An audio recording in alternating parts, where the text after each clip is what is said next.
Well, good morning from the city. Thought I'd put you on this morning. Hadn't. Oh, reach back here and grab my coffee. Campfire coffee. Gotta have it. Gotta have it. Actually, I got some chai, which is really kind of unusual, from the food bank the other day on Saturday, and thought I'd put a little bit in my cup. So I got some chai, and this morning I got me some grits already made with some butter. Thought I'd just have a conversation with you, see how you doing, tell you how I am. It's kind of interesting. I was gonna begin posting yesterday, and I went to charge my phone where I have to go, which is actually the public library. That's really a good resource for just getting on a computer. Get you a library card and get on a computer, so you got access to a desktop, and you can plug in. If you got a little power bank, you can plug in your power bank and sit there for a couple hours, warm up if you have to, cool down if it's necessary in the summertime. It's really kind of handy, good resource to have. But public libraries all over the country. But if you do go in there, don't go in there looking like a bum. Although they'll let you come in, it kind of draws attention to you, and eventually, if enough people are like that, and I've seen some doozies come walking into mine, sitting down right next to me, and they lay out everything that they own right there on the bench, and it's food, and they start laying on the bench and watching their YouTube or watching whatever it is they're watching, and that's all well and good, but the patrons that aren't in our situation, they come in and they kind of go, so don't put them through that. Try to be respectful. Come in, use the facility if you have to, but leave it clean. If you're coming in, don't take up every plugging in 15,000 batteries that you got. Be respectful. I might need to use them. Came in one day, and I'll bet you this fella had 20 plugs plugged into all the outlets. Didn't have any room for even to get two. So, I don't know. I don't know why people are like that. It's all about themselves. They don't ever think about the other guy. So, anyway, I've been spending some time watching some homeless videos, and I went down there and was going to upload my stuff, and I forgot my phone. Duh. So I couldn't do it on the day that I wanted to, but I'm going to try to do it today. At least start uploading a few things and get it going. Start getting familiar with it, and getting to understand what I got to do. And I just don't want it to take over my life, whatever life this is.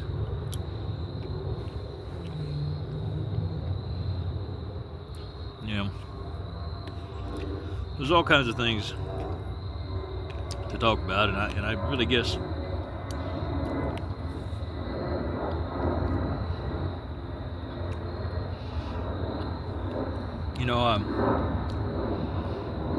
I've been noticing about this homeless bill that Mr. Trump has pushed forward,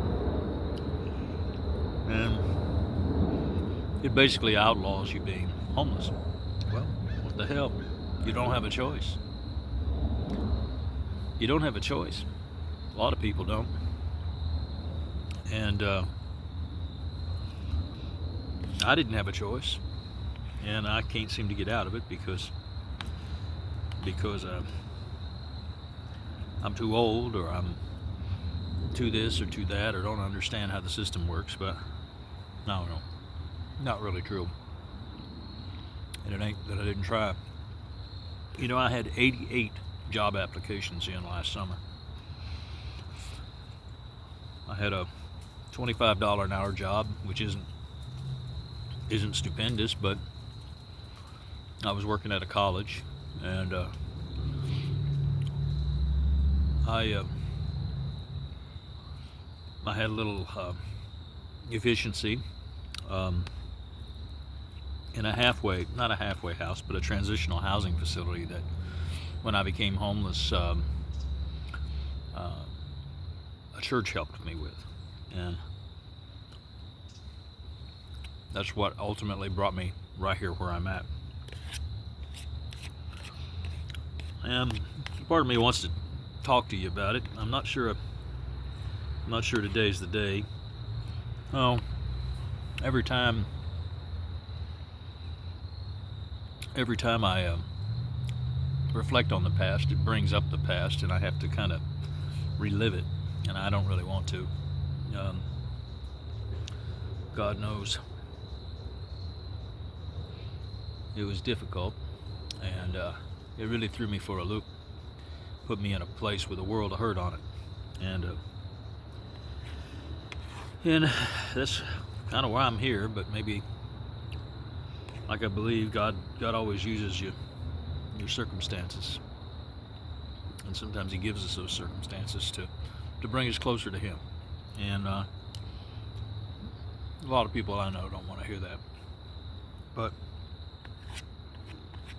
they don't know how to receive it, and they're caught up in the world. And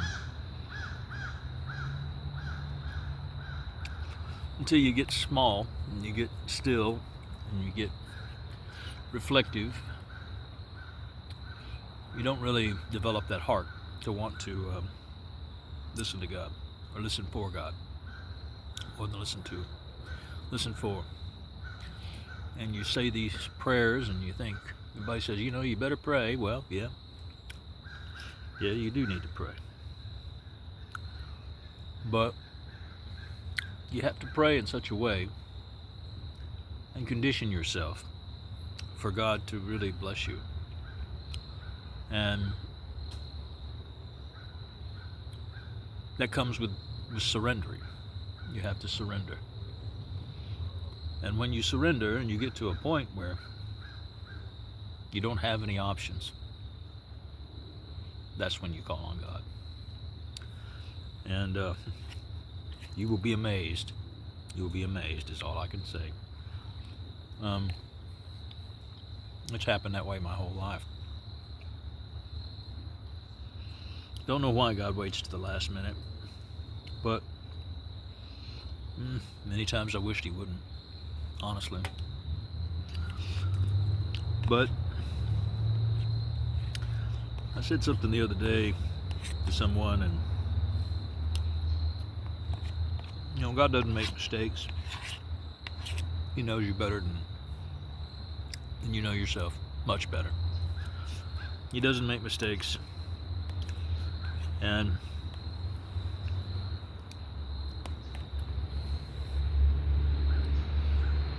a little guy came in and started talking to me at the library, and he said, well, I don't pray much. I said, well, maybe you should. Maybe you should. Well, I don't like to ask for much. Well, ask not, and you will receive not. You don't ask God for it, you don't get it. You don't make somebody aware that you're in need. How are they going to know, really? If they've been through it, they might have the heart to see it in you. They might reach out. But what if you're prideful? What if you're ashamed of being homeless? What if you're ashamed of saying, I don't have any money and I don't have any food? It's cold out there and I don't have enough blankets. And you keep quiet. Well, how's that going to benefit you? I don't think it is. The God needs to know. He knows what your situation is, but he needs you to know. And he needs you to surrender that situation to him so that you can be blessed. And you might think, oh, woe is me.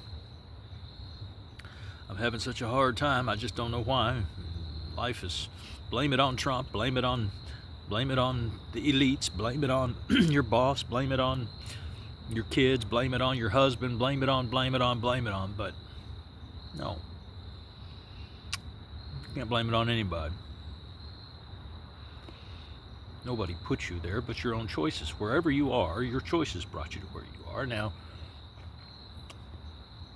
maybe you didn't know how to make those better choices, and most people don't. So that's what you learn in life. What to do, how to do it, how to survive, how to do it, how to survive without turning caustic, turning dark and evil and mean and mad. You don't have to be. You just have to learn how to align yourself. And be patient. Be vocal. And learn how to receive. Receive. Which means getting rid of your pride. Pride cometh before the fall. Right? Yep. I didn't think I was prideful when I lost everything. I didn't think I was materialistic either. I had nice things, and I appreciated nice things. But it wasn't absorbent. You know, I wasn't engrossed, so I thought, in things. I didn't think I needed them to make me feel some way. But the truth of it was that when it began to fall away from me, when things were stripped from me, when I lost this and I lost that,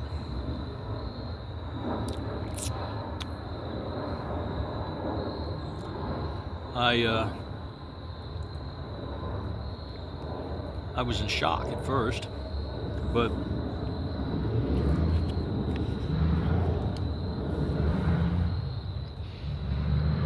after the shock,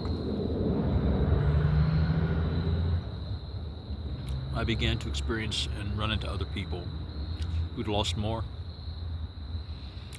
who were still struggling with what they had lost, and I realized that's me. I'm regretful and mournful about how it was and what I had and not having it anymore. And I had reached I wasn't super wealthy, but I was wealthy.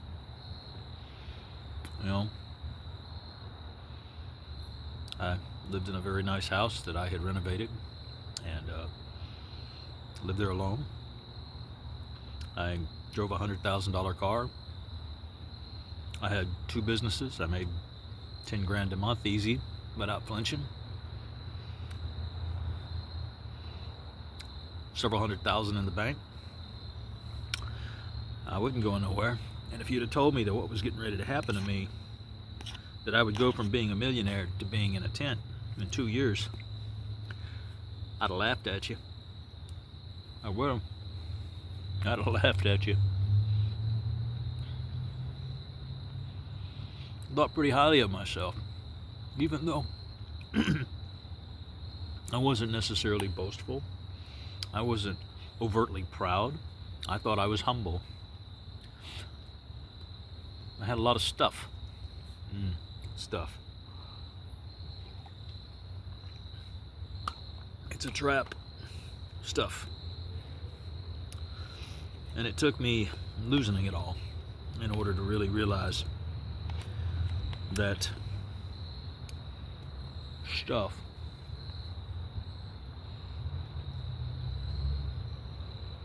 takes up a very insidious little part of your nature. It occupies a huge, or not a huge, but a little crevice in your soul that kind of is like a crack that when the earthquake happens, you have some soul shaking. That crack seems to rupture and turn into a chasm, and you become desperate to hang on to your stuff. with your stuff. That's your identity. At least you think it is. But you're not what you own. Have you heard that before? Well, yeah, it's true. You're not what you own. You're not your name. You're not the job that you have. You're not the company that you built. You think you are because you haven't really thought about it until you have to think about it. You're the you, who you are, is the consciousness that sees those things. You're the consciousness that observes yourself. And that consciousness isn't a part of these things. It is the spirit within you. It is the soul within you that, if you recognize it, will, and you honor it, you will understand what life is truly about, and your whole trajectory of life will begin to change. I'm not going to say that you're going to get money all of a sudden. You might not. Depends on how you handled it. Depends on when you had money, how you handled it. I've always helped people. Always. But that doesn't mean that I was doing it right. It doesn't mean that I was doing it the best way I should. I didn't know any better. And that's okay. Because I didn't know anything better, I made choices based on what I knew that were detrimental to my life. And to my detriment, I had to live my life with the outcome of those choices.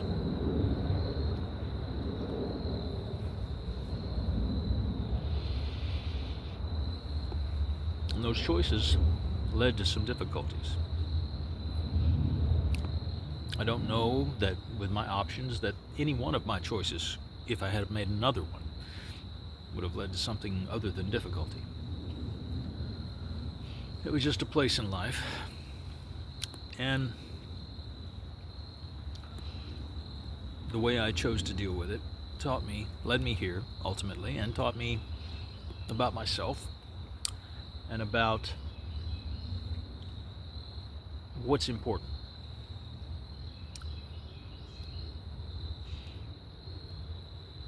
And the one who learned that was the consciousness that observed my life and still does. I had to see me. I had to find me. And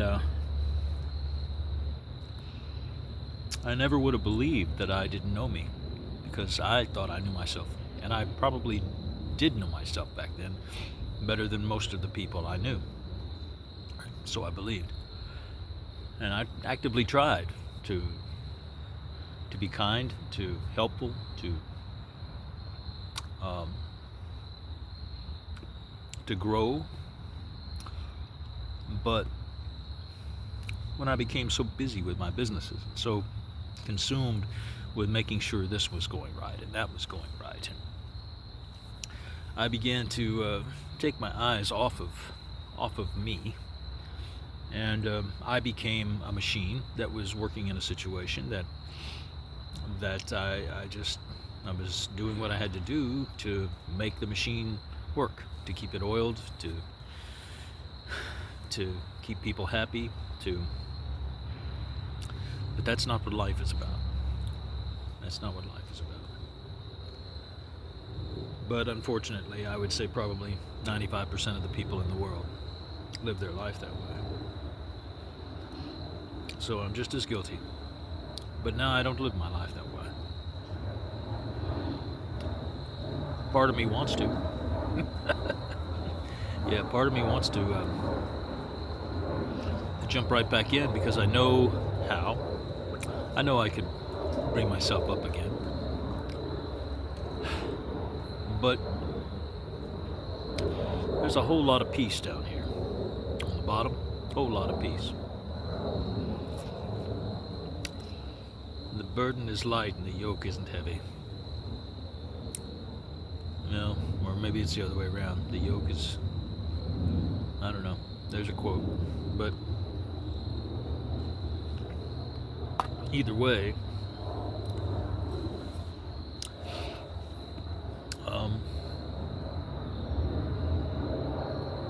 I don't want any more stress in my life. Period. I don't want food stress. I don't want money stress. I don't want place to live stress. And every choice I've made the last couple of years was to support my idea of not being back in that life, stressed out all the time, and making money, sure, but not for my life.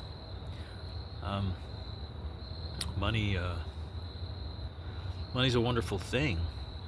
It affords you a lot of opportunity. It affords you a place in life. But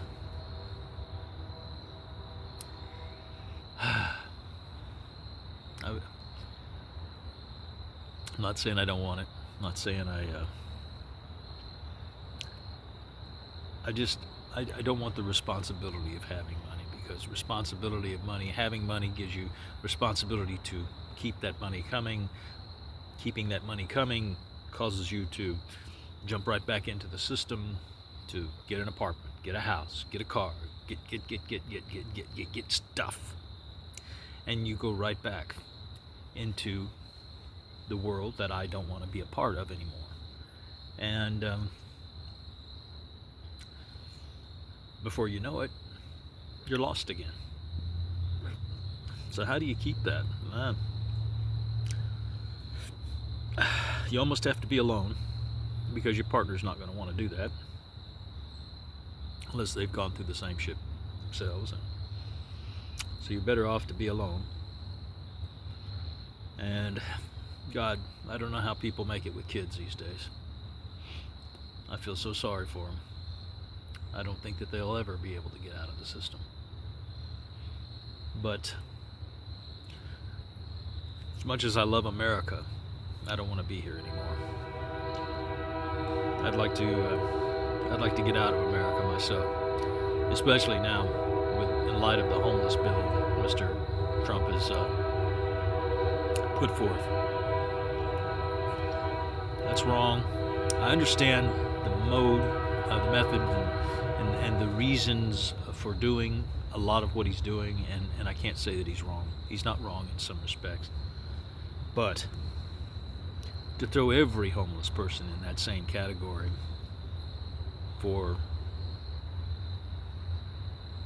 to make them responsible for themselves. I'm very responsible for myself. I'm not lazy. I'm not crazy. I don't even have a car to live in.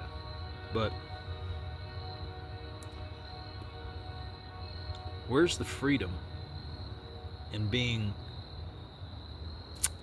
thrown into basically a work camp? That's not very American.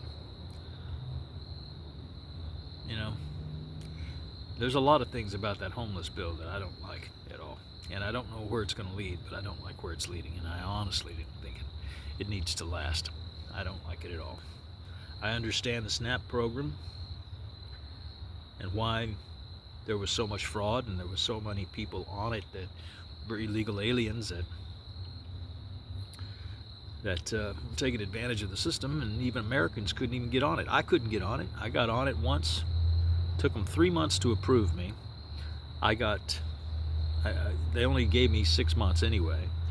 Took me 3 months to get it. And at the 6-month mark, they threw me off the program and wouldn't put me back on it.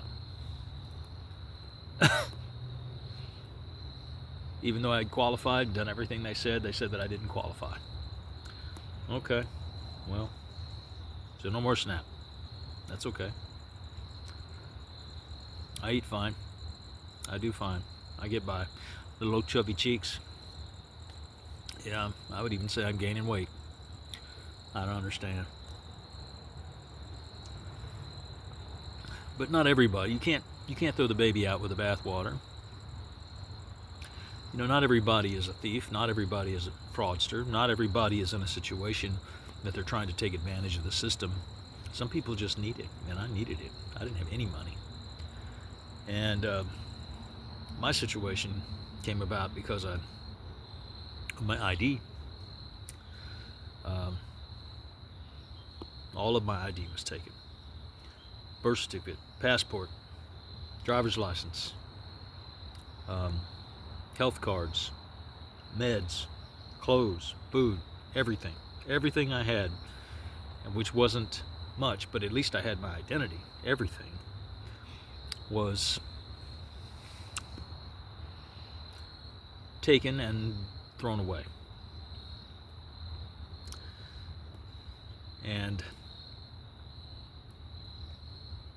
I'd never been in a situation where I didn't have my ID. I hadn't really even thought about it. But you know, you can't rent a room without your ID. You can't drive a car. You can't rent a house or an apartment. You can't set up a utility account. You can't get a job.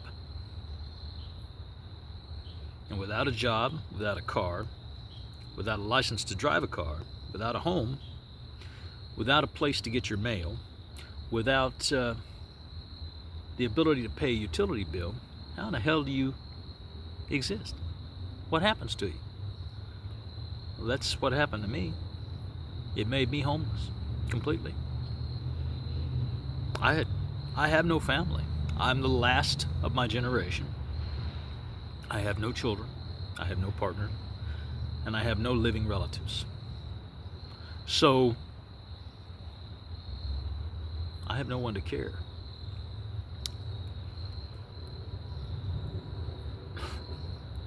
Now,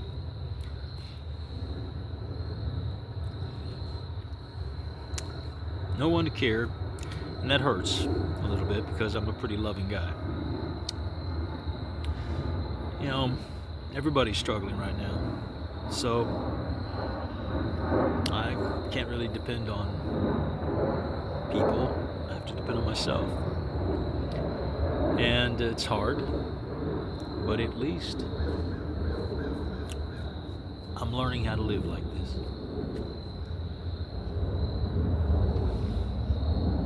And as I said in one of my videos previous, you know, I'm kind of glad that I was allowed to live in this situation before shit hit the fan, because I can, you know, I can live in this situation, and it's only going to get worse. I know it's going to get worse, and it's going to get worse soon. So God blessed me by putting me here, or not putting me here, but by allowing me to live through this experience, to prepare me. You know, God never gives you something that isn't good for you. God never allows you to experience it if it's not good for you. Now, I know that's a pretty broad and big statement, and a lot of people would question that and say, I don't know. But this is the way I look at it. You know, life is choices. From the moment we wake up to the moment we go to bed.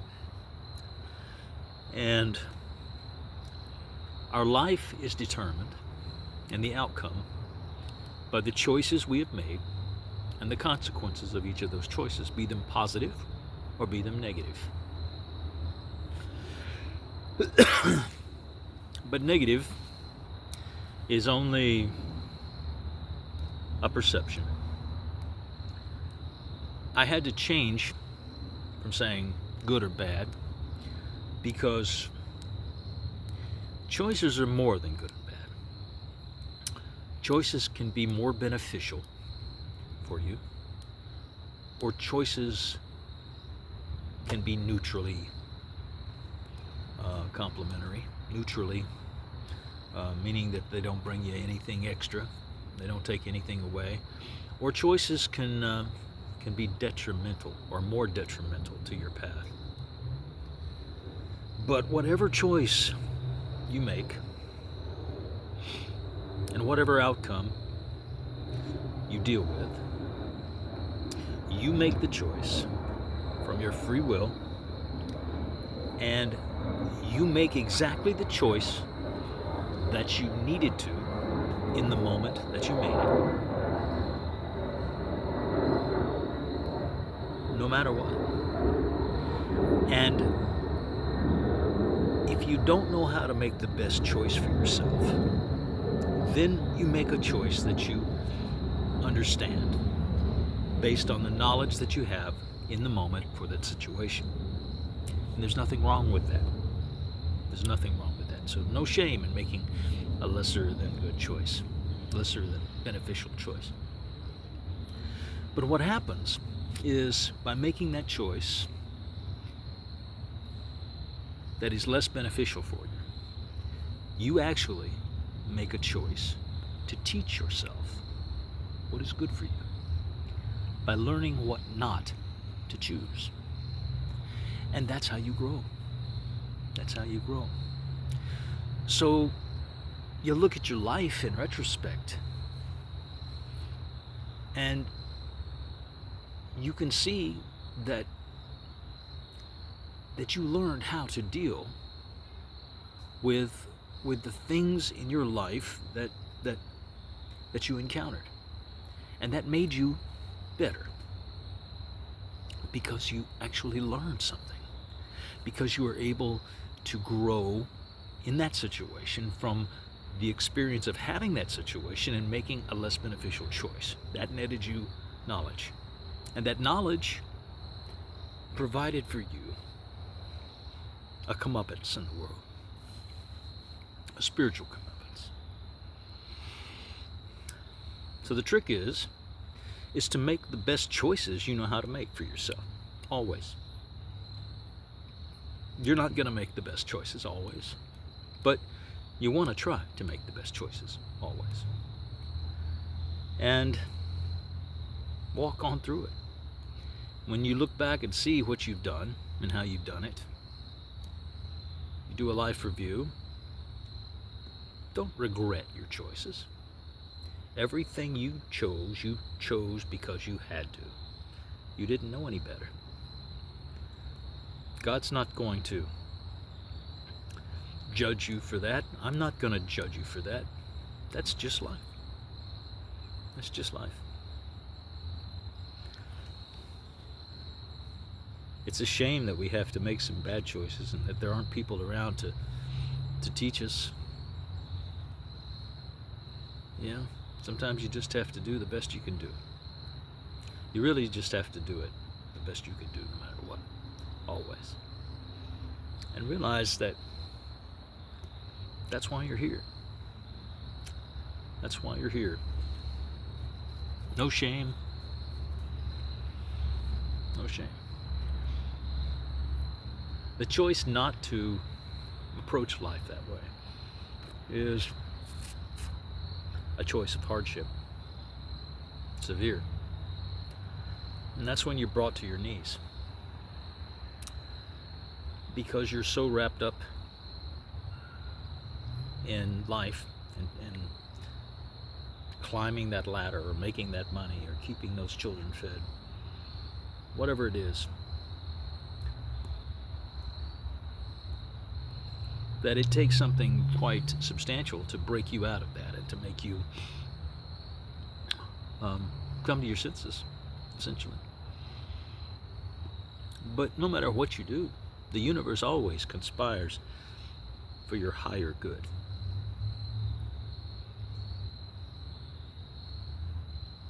No matter what happens, you're going to gain knowledge. And just by that sheer fact,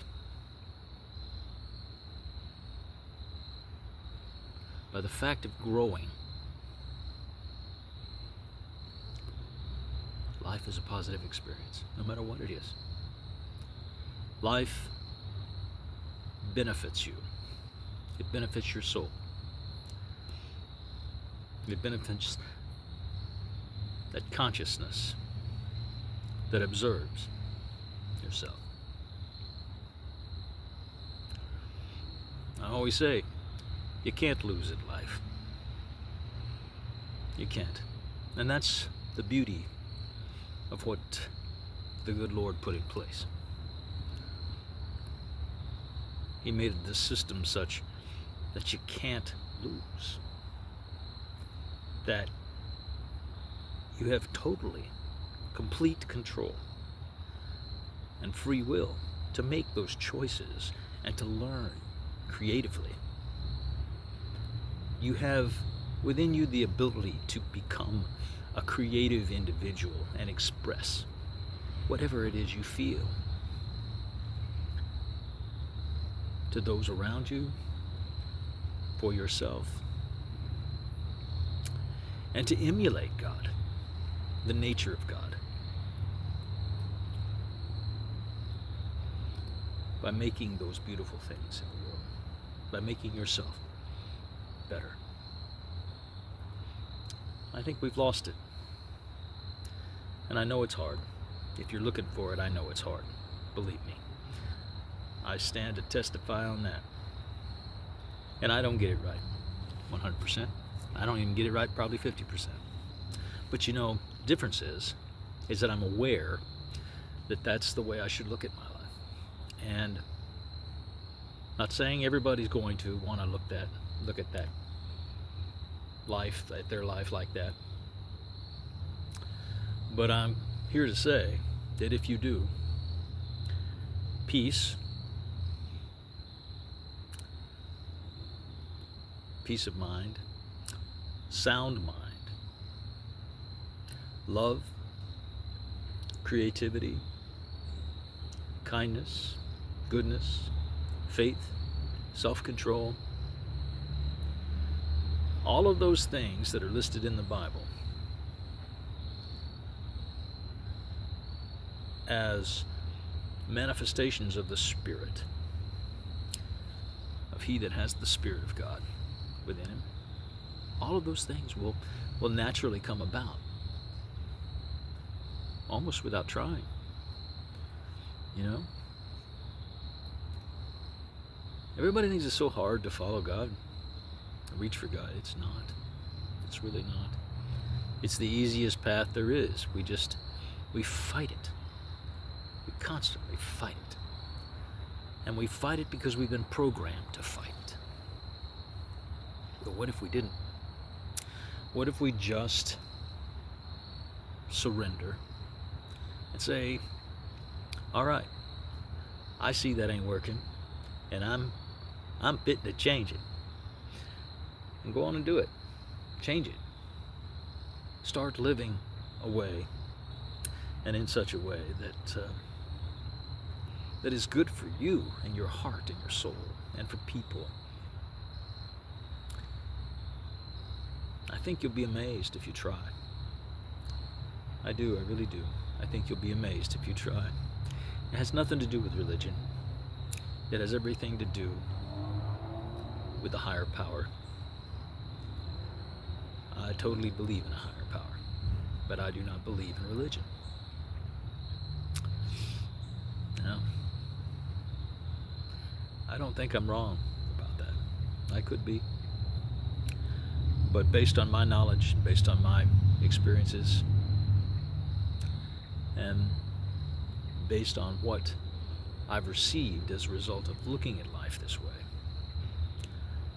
I don't have a doubt for myself. And that's all I'm going to go as far as saying is for myself. Not for anybody else, but for me. But ultimately, if you find anybody else with a similar mindset, you're going to find the same kind of manifestations of nature in their life. And if you have a conversation with them, you're going to truly see that you really have the same viewpoint and you arrived at it the same way. And it becomes a pattern when you find 2 or 3 people like that. And they're not easy to find. But when you do find them, you connect to them, and you realize, that's a secret. I wish you the best. I really do. I wish you the best. I hope that some of these videos help you. I'm gonna end it here today and get off my pulpit. I hope you don't think I'm preaching, because I'm really not. I'm just telling you my experiences, and my experiences are real. And I think that that they produced in me a good result. And I think that if you would employ some of those things, you'll find some peace and some courage and some strength to get through these times that are coming. I think you're going to need it. I think if you don't have that root, that you're going to have a very, very difficult life. And I don't want that for you. I don't want that for anybody. I want goodness and hope and freedom for everyone. Kindness, love. Yeah. Those are the things that matter. Not a Mercedes that you drive, not a big $500,000 house, not a big old fat paycheck. Those are distractions. They really are. And I'm going to hammer home, learn to discern what you need from what you want. And be proactive and let the wants go. And on that, I'm going to say, I need another cup of coffee. Have a good day. Bye.